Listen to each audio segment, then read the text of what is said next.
Ini aku tolong bantu kayo promo.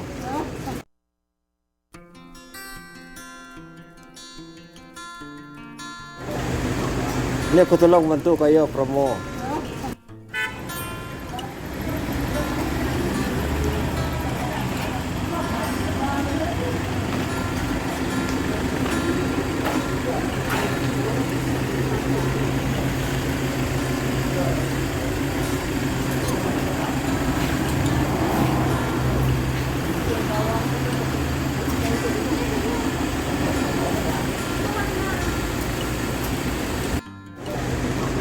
Ini aku tolong bantu kayo promo.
Saya merasa terpanggil jiwa saya di dalam pengembangan pariwisata ini, khususnya untuk di Kerinci. Pengetahuan pariwisata secara dasar, ya, bagaimana kita merencanakan lahan kita sebagai untuk peruntukan objek dan daya tarik wisata. Kita pegang 3 kunci, ya, something to see, ya, something to do, something to buy. Jadi something to see, sesuatu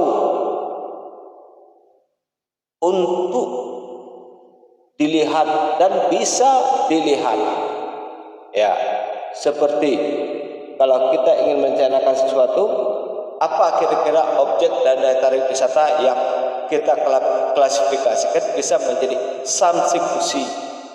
Apa saja yang bisa dilihat di tempat itu, ya, apa saja yang bisa dilihat. Nah, itu direncanakan poin-poinnya. Kemudian ada something to do, sesuatu yang bisa kita lakukan di situ. Aktivitasnya apa saja? Aktivitas, ya. Kemudian something to buy. Yes, rumus ini simple. Something to buy, sesuatu yang bisa kita beli di situ. Maksudnya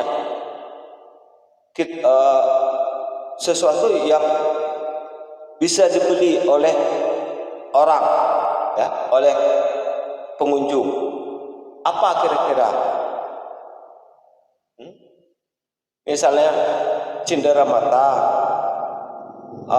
makanan, minuman, kegiatan dan aktivitasnya itu dibeli. Cuma, ya, itu kata kunci awal. Kita di Kerinci ini, saya merasa terpanggil, latah. Orang bikin objek wisata ini itu, kita bikin lagi, menggunakan dana desa lagi. Begini, saya sebetulnya nggak mau pakai gini-gini. Udah muak dan kesal. Ya, coba Anda bayangkan, Anda bikin objek wisata, objek dan daya tarik wisata dari kayu-kayu. Sudah pernah tidak dikaji berapa lama kayu tahannya di terik matahari? Itu satu, ya. Itu perlu dikaji berapa lama tahan. Yang kedua, di Kerinci ini, di Kota Sungai Penuh dan dimanapun kita termasuk Lata. Kemudian yang kedua, setiap apa yang kita buat maksimal 3 bulan. Apakah itu yang harus kita gunakan dana desa untuk objek dan daya tarik wisata? Ini saya minta maaf ya buat yang pengelola ini yang ini untuk wisata. Ini sudah tidak logis. Ini sudah mencari tih. Dibuatlah objek sana, objek wisata sini. Objek wisatanya sama mirip. Ya. Desa-desa, tapi kalau pihak swasta, salah orang per orang silakan aja lah. Tapi bukan itu, perlu dianalisa, dikaji. Tidak semuanya harus kita bikin seperti ini, seperti itu. Ya, coba lihat mana yang sudah dibuang, lepas 3 bulan. Maaf ngomong tuh Pentagon itu kan awalnya seperti itu, Pentagon. Sekarang coba lihat di sana, udah megap-megap. Kemudian dibangun lagi di tempat lain, begitu juga.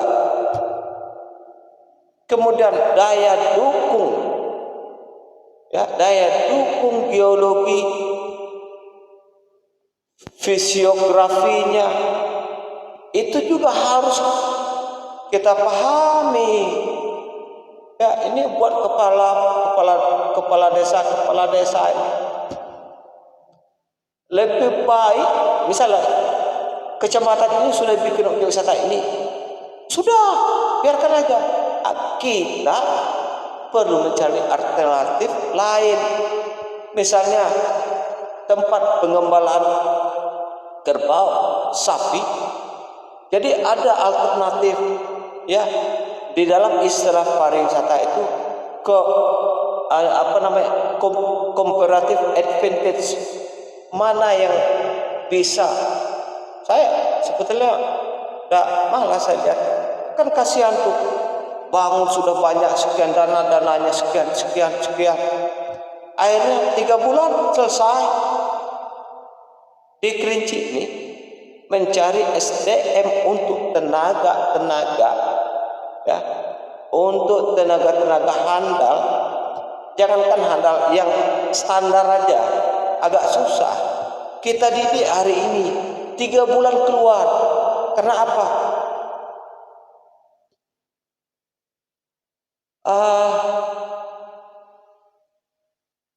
Yang kita didik ini rata-rata tidak punya komitmen dan tidak punya nilai kecintaan terhadap pekerjaan itu, ya. Nah, ini salah satu contoh nih. Coba lihat, mau objek wisata sama objek wisata sini, rata-rata sama, hamparan alam. Berapa lama daya tahan kayu-kayuan itu? Ya, ini buat saran-saran untuk kepala desa. Saya nggak tahu Pemdesnya berjalan nggak, logika ada nggak kepala desa ini diskusi memanfaatkan. Jangan kita tergiur, kan masih bisa. Anda sendiri bisa bikin tempat misalnya pengolahan sampah untuk di desa ini. Nah, kemudian didaur ulang, kemudian peternakan sapi, kolam ikan atau yang lain. Jangan segala sesuatu itu dijadikan objek wisata. Ini ya, saya sebetulnya saya merasa kasihan saja lah selaku, maaf ya, kita juga peneliti juga, boleh tanya di kampus kita di Bandung. Ya, ada tuh yang di Ars Internasionalnya boleh, di Sekolah Tinggi Manajemen Pariwisatanya boleh, ada itu. Jadi perlu dikaji, jangan begini-begini. Uang sih boleh, udah gitu amrol. Saya nggak kalau bahasa kerennya nggak ngerti deh. Nah, kan begitu. Nah, cuma kita orang kerinci kan, jadi dibilang bahasa Indonesia nanti belaga lagi kita. Jadi kemudian gini ya, sebelum Anda memulai langkah-langkah yang saya bilang itu kan something to see, to do dan to buy, itu tuh kan langkah awal untuk mengeneralisasikan kegiatan-kegiatan yang akan direncanakan.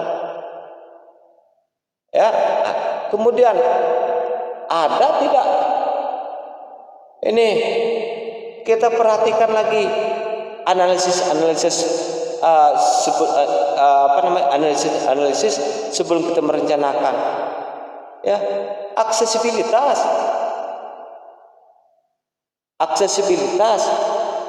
akomodasi, sarana prasarana ada tuh. Kalau di istilah kami asingnya structure and infrastructure, ya, suprastructure. Jadi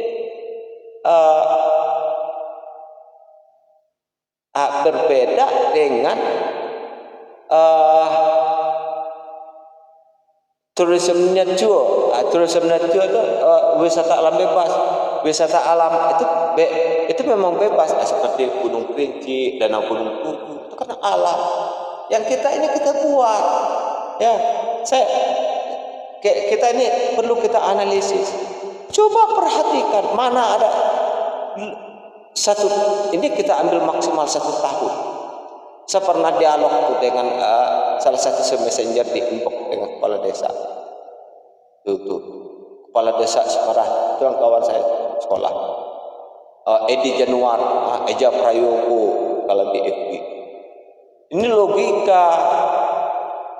Anda hamburkan uang, taruh 200 juta, Anda hamburkan itu.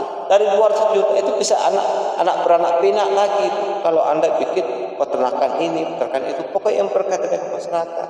Kalau yang sudah ada, misalnya yang ini, yang akan berlaku itu, ya, dia begini, konsep-konsep tourism planning itu, ya. Ini tourism planning. Saya minta maaf aja kalau ada yang marah, silakan aja lah. Tapi kita bicara tentang nurani, tentang disiplin ilmu saya. Sekolah Tinggi Manajemen Pariwisata, ilmu pariwisata yang kita pertaruhkan. Bukan begitu. Ya. Bisnis boleh. Tapi kita lihat kerangka-kerangkanya. Yang di sini begini, udah gitu roboh lagi. Coba tengok, saudara Mildi Husna, kalau lewat di Lubuk Nagodang, kan apa dekat rumah Asril PU, di atas dikit, ada tanah timbunan dibikin pagar, begitu jadinya roboh kan, sama kayak kantor wali kota yang kita lapor, pagar dekat tanah kalian, tanah timbunan dibikin pagar. Saya lihat aja dari rumah saya, kebetulan rumah saya kan ini dekat kantor wali kota, pas sudut pagar, begini roboh. Jadi tidak semudah itu. Kalau menurut saya, kalau orang kaya misalnya sekelas Pak Murasman atau sekelas Muhammad Adi sih enggak apa-apa lah bikin itu kan. Ya. Kan ya seperti itulah kira-kira, atau yang lain-lain, atau yang kayak sekalian kalau mau bikinnya jangan tanggung, ya, seluas Aroma Peko itu bikin, karena memang begitu konsepnya, ya. Kalau tanggung cuma 1 hektar, udahlah, itu mah ngaco ini, ya. Kita nggak usah ini Pak. Ini analisis apa kawasan. Ini yang paling sederhananya. Nih kan ada di sini nih. Mana nih? keistimewaan fisik alamiah, ya. Kemudian gini, keistimewaan lahan yang utama, nih semuanya gini. Jadi kalau mau bikin jangan tanggung beneran, nih begini nih, misalnya ini kan gini nih, ya ada ini namanya titik kontur, ya kita belajar. Kawan-kawan LSM kalau dikritik nggak belajar titik kontur, ya reliefnya, cekungannya, semuanya ada semua ini, azimutnya ada,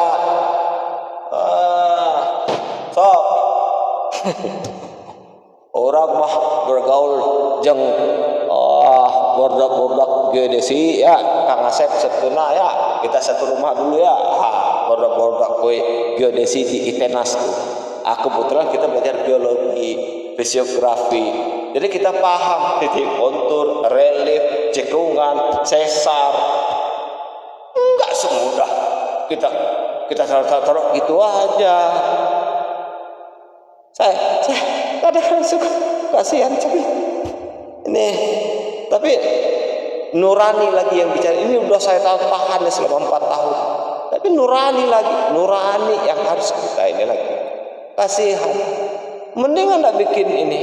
Kalau mau bikin dia, kalau anda punya lahan luas, ya luas minimal 20 hektar, baru anda bisa bikin, ya itu baru top. Nih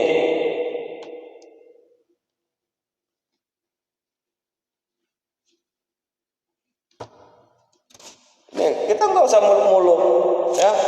Yang mau nonton silakan, enggak. Nih kita berbagi ilmu nih. Semua udah ada konsep. Kalau mau bikin lapangan parkir cuma buat 20 mobil, lebih nggak usah nyesat. Akhirnya apa? Timbul